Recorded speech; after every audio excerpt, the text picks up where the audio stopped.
কয়েকদিন আগেই আমার একটা ভিডিওতে কমেন্ট এসেছিল একজন স্টুডেন্টের, ক্লাস 10-এ পড়ে, মাধ্যমিক দেবে।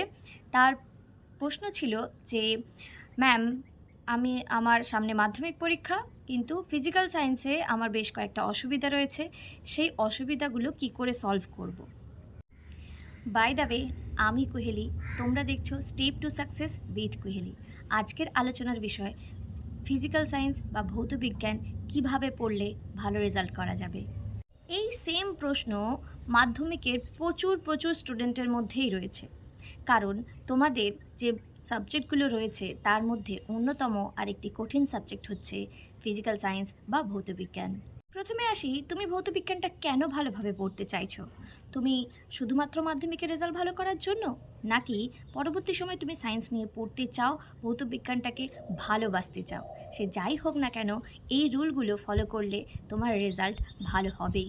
আমি প্রথমেই তোমাকে বা তোমাদেরকে, যারা এই ভিডিওটা দেখছো বা জানতে চাইছো, তাদেরকে থ্যাংক ইউ বলতে চাই এবং কনগ্র্যাচুলেশনস বলতে চাই। কনগ্র্যাচুলেশনস কেন? কারণ তোমরা তোমাদের উইক পয়েন্টটা বুঝতে পেরেছো এবং সেটা কারেকশন করতে চাইছো। এই কারেকশন করতে চাওয়া, নিজের উইক পয়েন্ট বুঝতে পারা এবং সেই উইক পয়েন্টটাকে শুধরে নেওয়ার চেষ্টা করাটাই তোমার কাজের 50% এগিয়ে যায়। চলো এবার শুরু করি। কিভাবে শুরু করবে? সামনেই হয়তো প্রিটেস্টের জন্য তোমার হয়তো তেমনভাবে রেডি নেই, তবে আমি বলবো প্রিটেস্ট নয়, তুমি টেস্টের জন্য রেডি হও। টেস্টের জন্য রেডি হতে গেলে তোমাকে ফুল সিলেবাস কমপ্লিট করতে হবে। ভৌতবিজ্ঞান এমন একটা সাবজেক্ট, তোমাকে প্রথমে কনসেপ্ট ক্লিয়ার করতেই হবে, না হলে শুধুমাত্র মুখস্থ করে গিয়ে আমরা কিন্তু বেশি ভালো রেজাল্ট করতে পারবো না। তো বলবে, ম্যাম, ভৌতবিজ্ঞানটা তো আমি বুঝতেই পারি না, কিভাবে পড়বো, কিভাবে বুঝবো? এইটা একটা সমস্যা। এই সমস্যার সমাধান অবশ্যই বলবো। তোমাদের হাতে যেহেতু বেশি সময় নেই, কিন্তু তোমাদেরকে এর মধ্যেই কয়েকটা স্টেপ ক্লিয়ার করতে হবে। সেই স্টেপগুলো, প্রথম স্টেপ হচ্ছে কনসেপ্ট ক্লিয়ার, দ্বিতীয় স্টেপ হচ্ছে রিভিশন, তৃতীয় স্টেপ হলো প্র্যাকটিস, আর লাস্ট স্টেজ হচ্ছে বাড়িতে পরীক্ষা দেওয়া, আর ফাইনাল পরীক্ষা তো রয়েইছে। এবার আসি, কনসেপ্ট তুমি কিভাবে ক্লিয়ার করবে? হয়তো স্কুল অনেকটা এগিয়ে গেছে, যেখানে টিউশন পড়ো সেখানেও হয়তো অনেকটা এগিয়ে গেছে, তাহলে তুমি তাদের সঙ্গে ধরবে কি করে বা বুঝবে কি করে? একদম প্রথম থেকে শুরু করো। তোমাদের যে প্রথম চ্যাপ্টারটা আছে, আশা করছি সেটাতে খুব একটা কিছু অসুবিধা হয়নি, কারণ এটা অলরেডি ভূগোলে পড়েছো, বা যদি অসুবিধা হয়ে থাকে সেটাও তোমরা ধরতে পারো। এবার যেহেতু এই চ্যাপ্টারটা খুব বেশি বোঝার নেই, পড়লেই হয়, তাই জন্য তুমি এটা করতে পারো, অনুশীলনের যে প্রশ্নগুলো আছে সেই প্রশ্নগুলো তুমি উত্তরগুলো জানো কি না খোঁজো, এবং যে উত্তরগুলো পেয়ে গেলে সেটা মুখস্থ করে খাতায় লিখে ফেলো। আসি পরের চ্যাপ্টারগুলোতে। পরের চ্যাপ্টারগুলো বেশ বোঝার জায়গা রয়েছে, বুঝবে কিভাবে? প্রথমেই আমি তোমাদেরকে বলবো, ফোন, পেন, খাতা, বই নিয়ে বসে পড়ো। ইউটিউবে একটা চ্যানেল আছে সায়েন্স বিটা, আমি সেই চ্যানেলের লিঙ্ক ডিসক্রিপশন বক্সে দিয়ে রাখবো।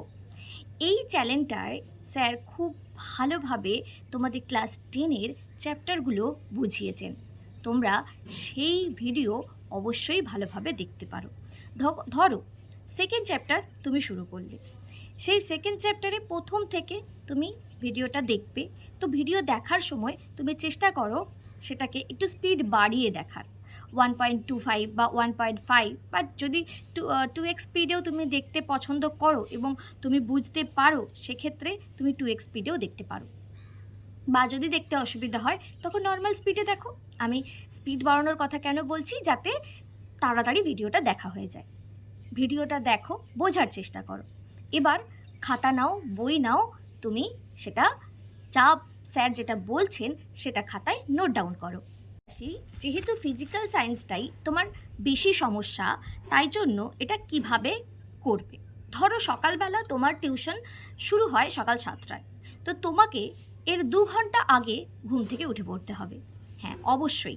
এইটা দেখো, অনেকেই বলে আমি ভোরবেলা পড়তে পারি না, রাতে পড়তে পারি, কিন্তু এটা সায়েন্টিফিক্যালি প্রুভড যে যারা ভোরবেলা পড়ে তাদের পড়া বেশি দিন মনে থাকে। প্রথম 1 দিন 2 দিন হয়তো ঘুম ঘুম পাচ্ছে, সারাদিন একটু এনার্জিলেস লাগবে, কিন্তু আস্তে আস্তে এটা তোমার হ্যাবিট হয়ে যাবে। শুধু ফিজিক্যাল সায়েন্স না, তোমরা যেই সাবজেক্টটাই ভালোভাবে পড়তে চাইছো সেই সাবজেক্টটার জন্যই এই রকমভাবে তুমি যদি এগোতে পারো, অবশ্যই সেই সাবজেক্টটা তুমি ভালোভাবে রপ্ত করতে পারবে। অঙ্কের ক্ষেত্রেও একই ব্যাপার।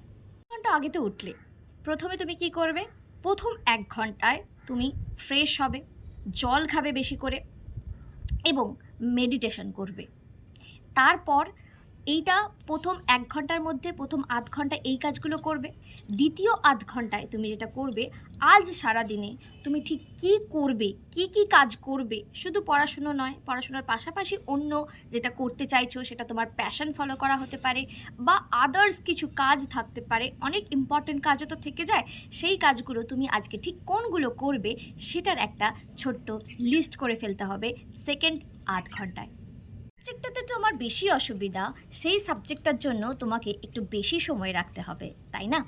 এবার তোমাকে যেটা করতে হবে, প্রথমেই লিখে ফেলো আজকে সারাদিনে কি করছো এবং যেই সাবজেক্টটা অসুবিধা, তুমি বলেছো ফিজিক্যাল সায়েন্সের অসুবিধা, তুমি ফিজিক্যাল সায়েন্সের কতটা আজকে শেষ করবে সেটা লিখে নাও।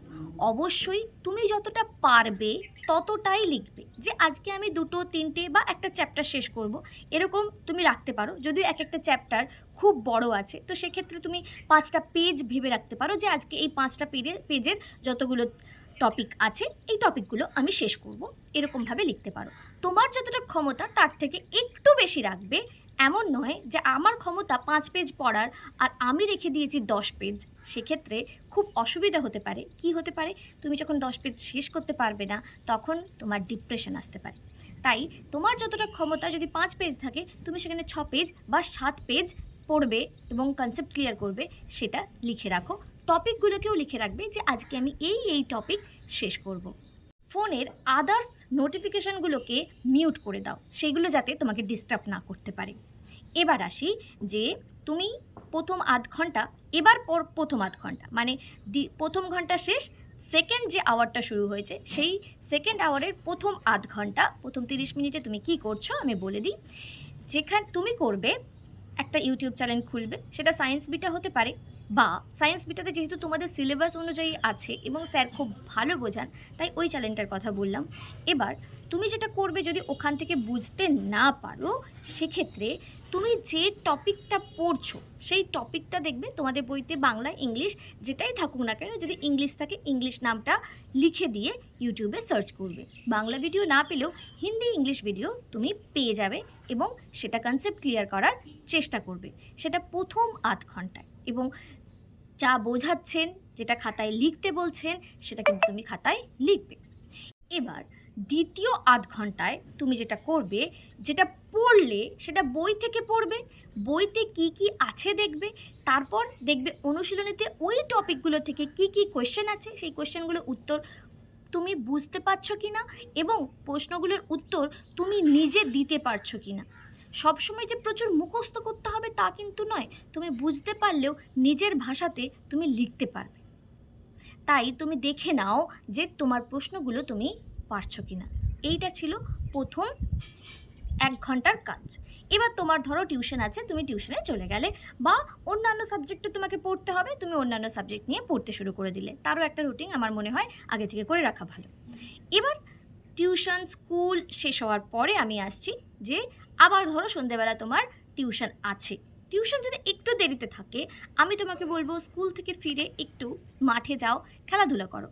বা যদি তোমার সেরকম বন্ধুবান্ধব না থাকে মাঠে গিয়ে খেলা করার মতো, সেক্ষেত্রে আমি তোমাদেরকে বলবো যে একটু প্রকৃতির সঙ্গে সময় কাটাও, বাগানে সময় কাটাও, গাছপালার সঙ্গে সময় কাটাও, একটু নিজের মাইন্ডটাকে রিল্যাক্স করার চেষ্টা করো।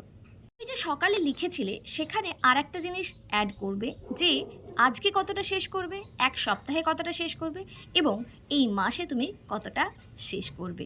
এই সন্ধেবেলা যে টিউশন যদি থাকে তুমি টিউশন পড়তে গেলে, আর যদি টিউশন না থাকে তাহলে তুমি আবারও সাবজেক্টটা নিয়ে বসবে। আবার এখানেও 1 ঘন্টা, প্রথম আধ ঘন্টা, প্রথমে যেটা করবে প্রথম 15 মিনিটস তুমি চেষ্টা করবে পুরনো যেটা পড়েছো সকালে যেটা পড়েছো সেটা কতটা মনে পড়ছে সেটা মনে করার চেষ্টা করবে। যদি মনে পড়ে ভালো, আর যদি না মনে পড়ে সেটাও ভালো। তার কারণ হচ্ছে যে তুমি প্রথমবার চেষ্টা করছো, মনে নাই পড়তে পারে। তোমাকে এবার করতে হবে, মনে যদি না পড়ে বইটা দেখবে বা খাতাটা দেখবে। বইতে তো অনেক কিছু লেখা, তুমি খাতাটা দেখবে, খাতায় কি কি নোট ডাউন করেছো, এবং তখন দেখবে যে তোমার সবটাই মনে পড়ে যাচ্ছে, এবং অবশ্যই মনে মনে খুশি হবে যে আমার সব কিছু মনে পড়ে যাচ্ছে। আর যদি মনে না পড়ে সেক্ষেত্রে তোমাকে আরেকবার পড়তে হবে, তাতেও অখুশি হওয়ার কিছু নেই। তুমি চেষ্টা করছো, চেষ্টা করতে করতেই হবে। ধরো সায়েন্স বিটা থেকে তুমি বুঝতে পারোনি, আমি বলেছি ওই টপিক দিয়ে অন্য জায়গায় সার্চ করবে। সেই ক্ষেত্রে আমি তোমাদেরকে বলবো অ্যানিমেশন বলে সার্চ করবে। তুমি টপিকটা লিখবে, পাশে লিখবে অ্যানিমেশন। কারণ অ্যানিমেটেড যে ভিডিওগুলো হয় বুঝতে অনেক বেশি সহজ হয়ে যাবে। অনেক ক্ষেত্রেই আমরা বইয়ের ছবি বা বোর্ডের ছবি দেখে বুঝতে পারি না, সেক্ষেত্রে অ্যানিমেটেড ভিডিও দেখলে অনেকটা কনসেপ্ট ক্লিয়ার হয়ে যায়। বিশেষ করে জলবিদ্যুৎ, তারপর আলো, এই সাবজেক্ট, এই যে বিষয়গুলো রয়েছে, এই যে টপিকগুলো রয়েছে, এই টপিকগুলো বুঝতে আমাদের বেশ সমস্যা হয়ে যায়। তো সেক্ষেত্রে আমরা যদি একটু অ্যানিমেটেড ভিডিও দেখি, আমার মনে হয় না এটা সত্যি তোমার কিন্তু কনসেপ্ট তাড়াতাড়ি ক্লিয়ার হয়ে যাবে। এবার আসি রাতের কথায়। রাতে শুতে যাওয়ার আগে তুমি যেটা করবে, আজকে কতটা শেষ হলো সেইগুলোতে রাইট করবে, তুমি যেখানে লিখে রেখেছিলে। কোথায় লিখে রাখবে? চেষ্টা করবে একটা হোয়াইট বোর্ড, ছোট্ট হোয়াইট বোর্ড জোগাড় করার। যদি না হয় তাহলে খাতায়। হোয়াইট বোর্ড কেন জোগাড় করতে বলছি? হোয়াইট বোর্ডের সামনে তুমি যদি লিখে রাখো এবং সেটা তোমার বড় বড় অক্ষরে তোমার চোখে পড়বে, এবং তোমার সেটা মনে পড়ে যাবে যে আজকে এই টাইমে আমার কী করার কথা ছিল। সেরকমভাবে যদি করতে পারো, সেটা দেখবে তোমার কাজের স্পিডকে অনেক বেশি এগিয়ে দেয়। খাতাতেও লিখে রাখতে পারো, কিন্তু খাতাতে লিখে রাখলে এতটা এগিয়ে যায় না, আমি নিজে দেখেছি। হোয়াইট বোর্ড বা কোনো একটা জায়গাতে এমনভাবে লিখে রাখো যেটাতে তুমি চট করে তোমার চোখের সামনে পড়বে। চোখের সামনে পড়লে বা ফোনের তুমি স্ক্রিন সেভার বা ওয়ালপেপার করে রাখতে পারো। সেক্ষেত্রে তোমাকে প্রত্যেক দিন ওয়ালপেপারটা চেঞ্জ করতে হবে। যদি তোমার নজর পড়ে যায় যে ও আজকে এইটা করার কথা, ফোনটা দেখলেই মনে পড়বে ও বাবা আজকে তো এটা পড়ার কথা, এই টাইমে এই পড়ার কথা, আমি এক্ষুনি করে নিই। সেটা তোমার এইভাবে তোমার এগিয়ে যাবে। সেটা যে কোনো সাবজেক্ট, শুধু ফিজিক্যাল সায়েন্স না, এইভাবে তোমার এগিয়ে যাবে। এবার আসছি যে লাস্টে তুমি যখন রাত্রিবেলা শুতে যাচ্ছ তার আগে তুমি কী করবে। তার আগে দেখে নাও তুমি ঠিক কী কী শেষ করলে, কতটা পারলে না সেটা পরের দিনের সঙ্গে অ্যাড করে দাও। এবার পরের দিন তুমি কি করবে তার একটা ছোট্ট রুটিন বানিয়ে ফেলো। সেই রুটিনটা তুমি অবশ্যই পরের দিন সকালবেলা আবার একবার রিপিট করবে, এবং এরকমভাবে তুমি চলবে। এক সপ্তাহ পর রবিবার দিন তুমি সারা সপ্তাহে কতটা পড়েছো, কি পড়েছো মনে করার চেষ্টা করবে। কি কোয়েশ্চেন আনসার খাতায় লিখেছো সেগুলো মনে করার চেষ্টা করবে। যদি না মনে পড়ে আরেকবার দেখবে যে কি ছিল, এবার কতটা মনে আছে দেখবে, এবং সেটা লিখে ফেলার চেষ্টা করবে। এবার দিতে হবে একটা পরীক্ষা। সেই পরীক্ষাটা যদি তোমার টিউশন টিচার বা স্কুলের টিচার নিয়ে থাকেন খুব ভালো কথা, আর যদি না নিয়ে থাকেন সেক্ষেত্রে তোমাকেই চ্যালেঞ্জ নিতে হবে, তোমাকেই সলভ করতে হবে। তুমি কি করবে? তুমি পুরনো ইয়ারের কোশ্চেন, অথবা তোমার কাছে যদি টেস্ট পেপার থাকে সেই টেস্ট পেপারে তুমি যে টপিকগুলো পড়লে সেই টপিকগুলোর আন্ডারে কি প্রশ্ন এসেছে অন্তত 3টে ইয়ারের কোশ্চেন করতে পারো, অথবা টেস্ট পেপার থেকে 3টে পেজের প্রশ্ন তুমি প্রথমে লিখে নিয়ে প্রশ্নগুলো লিখে নেবে। তারপরে তুমি আনসারগুলো লেখার চেষ্টা করো। আনসারগুলো ঠিক লিখলে না ভুল লিখলে বই থেকে মিলিয়ে নাও যে আমি ঠিক লিখলাম না ভুল লিখলাম, এবং যদি একটু ভুল হয়ে থাকে, পুরোটা কিছুটা ঠিক কিছুটা ভুল হয়ে থাকে, তাহলে তুমি তোমাকে কত মার্কস দেবে সেই মার্কস দাও, এবং দেখো যে তুমি কতটা মার্কস পেলে। এইটা তুমি কন্টিনিউ করো। 1 মাস পরে আবারও সেম রিপিট করবে, তারপর দেখো তোমার কতটা ইমপ্রুভ করেছে। এইটা তুমি যদি একদম সারা বছর কন্টিনিউ করতে পারো, সিলেবাসটাকে ধরে নিয়ে যে আজ আমার টেস্ট পরীক্ষা এই মাসে, আমাকে এইভাবে সিলেবাসটাকে শেষ করতে হবে, প্রত্যেক দিন কতটা পড়তে হবে তার একটা ছক করে নাও, এবং সেইভাবে তুমি এগিয়ে যাও। আশা করছি তোমাদের ফিজিক্যাল সায়েন্সে আর কোনো প্রবলেম থাকবে না। তুমি অবশ্যই যে কমেন্ট করেছিলে এবং যারা ভিডিও দেখছো 1 মাস পরে এসে আমাকে জানিও যে তোমার কতটা প্রবলেম সলভ হলো।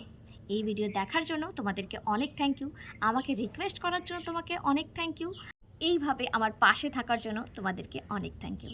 আজকে এই পর্যন্তই, টাটা।